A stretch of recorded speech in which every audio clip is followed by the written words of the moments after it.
English being learned by you? Is English being learned by you? Is English being learned by you? English শেখা হচ্ছে, English শেখা হচ্ছে।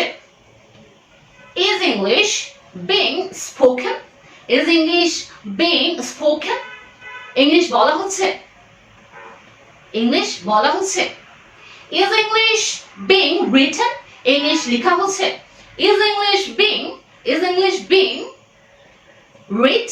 English পড়া হচ্ছে। এই যে এটা করা হচ্ছে, এখানে যাওয়া হচ্ছে, এই কাজটি করা হচ্ছে, ইংলিশ শেখা হচ্ছে, ইংলিশ শিখছো, ইংলিশ শেখা হচ্ছে, ইংলিশ করা হচ্ছে, ইংলিশ শোনা হচ্ছে, ইংলিশ প্র্যাকটিস করা হচ্ছে। এই যে কন্টিনিউয়াস টেন্সে আমি সাবজেক্ট ছাড়াই বলছি যে এটা করা হচ্ছে, ওইটা করা হচ্ছে, এখানে যাওয়া হচ্ছে, ওখানে যাওয়া হচ্ছে, ইংলিশ প্র্যাকটিস করা হচ্ছে। এই যে হচ্ছে এটা করা হচ্ছে, ওইটা করা হচ্ছে, ওখানে যাওয়া হচ্ছে, সেখানে যাওয়া হচ্ছে, কাজটি করা হচ্ছে, বসে থাকা হচ্ছে। এই যে সরাসরি এই কথাটাকে আমরা কোন ফরম্যাটে বলি বা কোন ফরম্যাট ইউজ করি, এটা হলো প্রেজেন্ট কন্টিনিউয়াস টেন্স। এটা আমরা করা হচ্ছে, যাওয়া হচ্ছে, পড়া হচ্ছে, এই হচ্ছেটা কন্টিনিউয়াস এর অংশ। এটা আমরা জানি।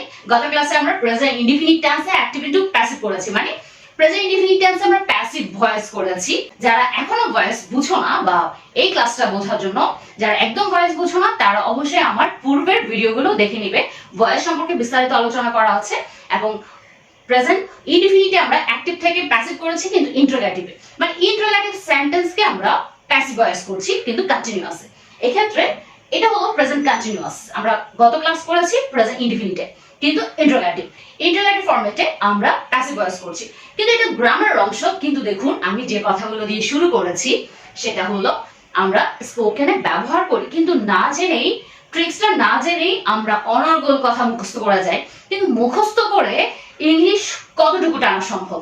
সো কোনো মুখস্থ নয়, একটু ট্রিক্স অ্যান্ড টিপস খাটিয়ে অনেকগুলো সেন্টেন্স আপনার দ্বারা ক্রিয়েট করা সম্ভব এবং প্রায় 80% আপনার ট্রিক্স এর মাধ্যমে আপনি এগিয়ে থাকবেন, আর 20% থাকবে মুখস্থের উপরে, সেটাকে একটু আপডেট পয়েন্টে নিয়ে যাওয়ার জন্য। সো আজকে আমরা প্রেজেন্ট কন্টিনিউয়াস টেন্সকে ইন্টারোগেটিভ করব, তবে ভয়েসের ক্ষেত্রে প্যাসিভ ভয়েস করব। প্রেজেন্ট কন্টিনিউয়াস টেন্সের অ্যাক্টিভ থেকে প্যাসিভ করব। তাহলে আমরা দেখি, ইজ হি প্লেইং ক্রিকেট? একটু জটিল মনে হচ্ছে। ইজ হি প্লেইং ক্রিকেট, এটা হলো interrogative sentence.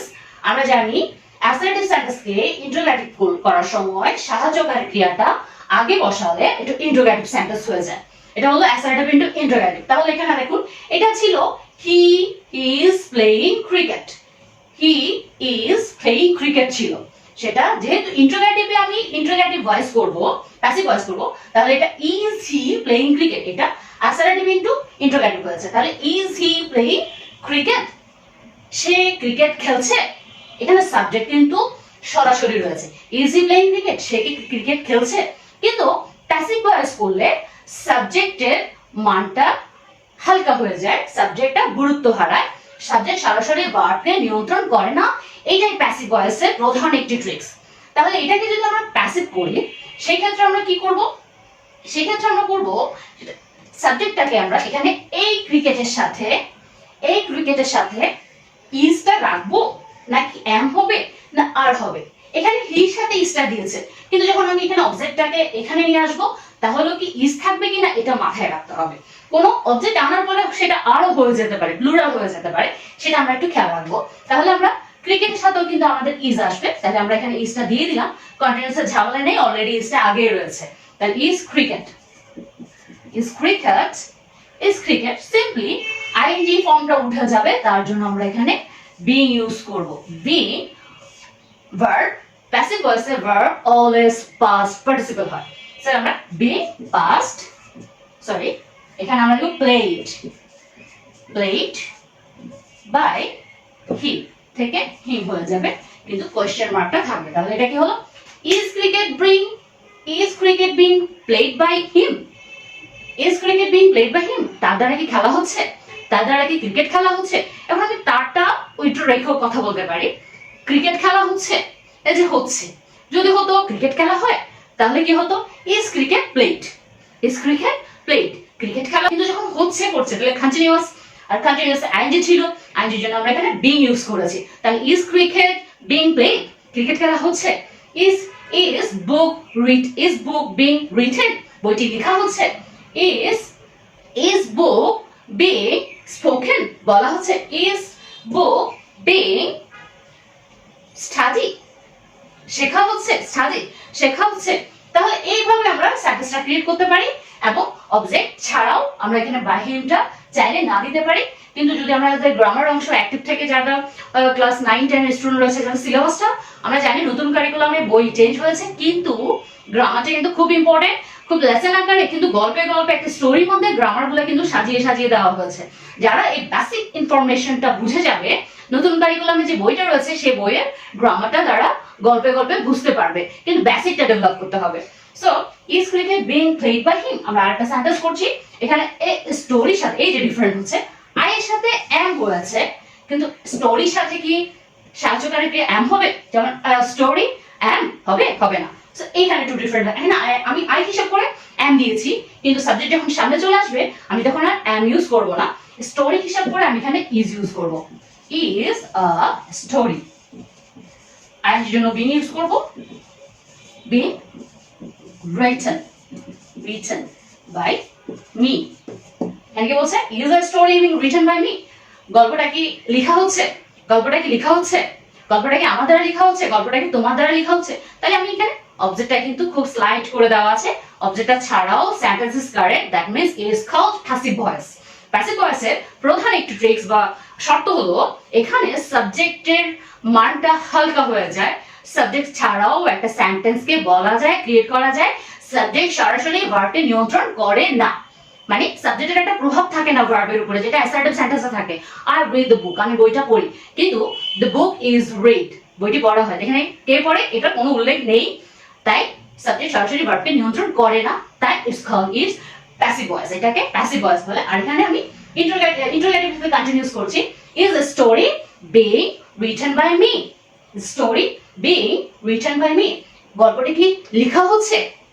Is a story being listened, শোনা হচ্ছে? এটা আমরা বানাতে পারবো। তাহলে আরেকটা সেন্টেন্স আমরা এখানে ক্রিয়েট করলে কেমন হয় সেটা হলো ইংলিশ। এখানে কিন্তু রয়েছে আর দে, কিন্তু ইংলিশের সাথে কি আর হবে? এখানে আরেকটা পার্ট কিন্তু ইনক্লুড হচ্ছে, it's for chemistry of sentence. So এখানে দেখুন আপনি দের সাথে আর হয়েছে ওদের সম্পর্ক, কিন্তু ইংলিশের সাথে আর হবে না। এটা আবার রাইট ফ্রম ভার্বস এর একটা অংশ, মানে ইংলিশের ক্ষেত্রে একটা সেন্টেন্সে অনেক কিছু প্রভাব থাকে, এটা একটা অংশ। এমন ভাবে শেখা উচিত এক একটা সেন্টেন্স, এক একটা রুলসকে, যে এর সাথে আরো অনেক সম্পর্কের লিঙ্ক খুঁজে পাওয়া যায়। একটা শিখবো আরো অনেক কিছু মাথায় ধারণা চলে আসবে। তাহলে আর এর সাথে দে হয়েছে, দে আর হয়, ইংলিশের সাথে আর হবে না, অবশ্যই সিঙ্গুলার ফর্ম হবে, ইজ হবে। তাহলে এখানে আমরা দিব is English, is English, is English being, আইজের জন্য বিং ইউজ করেছি, being spoken, spoken by them. Is English being spoken by them, তাদের দ্বারা কি ইংলিশ বলা হচ্ছে? Is English being spoken by you, তোমার দ্বারা কি ইংলিশ বলা হচ্ছে?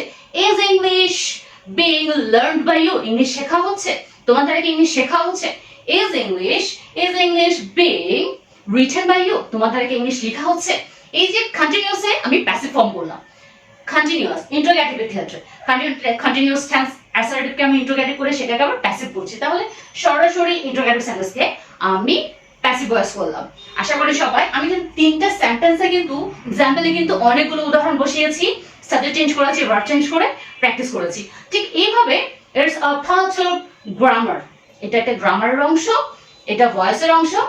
ট্রান্সফরমেশন অফ সেন্টেন্সের এটা একটা প্রধান অংশ যেটা করতে হয়, ভার্সিটি এক্সামিনেশনে রয়েছে এবং ক্লাসের পরীক্ষাগুলোতেও রয়েছে। যদিও পরীক্ষা নেই, কিন্তু ইংলিশ পরীক্ষার জন্য নয়, ইংলিশ শেখার জন্য একটা জিনিস মাথায় রাখতে হবে, ইংলিশ কিন্তু সেকেন্ড ল্যাঙ্গুয়েজ এবং এটা খুবই দরকারি কমিউনিকেশনের জন্য। আমরা যখন কমিউনিকেট করি অন্য দেশের সাথে বা যে কোনো বিজনেসের জন্য, মানে ইংলিশ একটি ভাষা শেখার জন্য এর এক একটা ট্রিক্স, টিপস, গ্রামার মানে ব্যাকরণ, ব্যাকরণ মানে একটা সেন্টেন্স গঠনের যে পার্টগুলো রয়েছে, যে দরকারি উপাদানগুলো রয়েছে, একটা সেন্টেন্সের সাথে একটা সেন্টেন্সের কানেকশন, একটা শব্দের সাথে একটা শব্দের কানেকশন যে রয়েছে, এটাকে গ্রামার বলে, ব্যাকরণ বলে। তাই এটাকে শিখে রাখতে হবে, পরীক্ষার জন্য নয়, নিজের জন্য, বোঝার জন্য, ব্যবহার করার জন্য। পার্ট অফ গ্রামার, এবং এটাকে স্পোকেনে ট্রান্সফার করে প্র্যাকটিস করতে থাকলে আশা করি ইংলিশ বলা এগিয়ে থাকবে।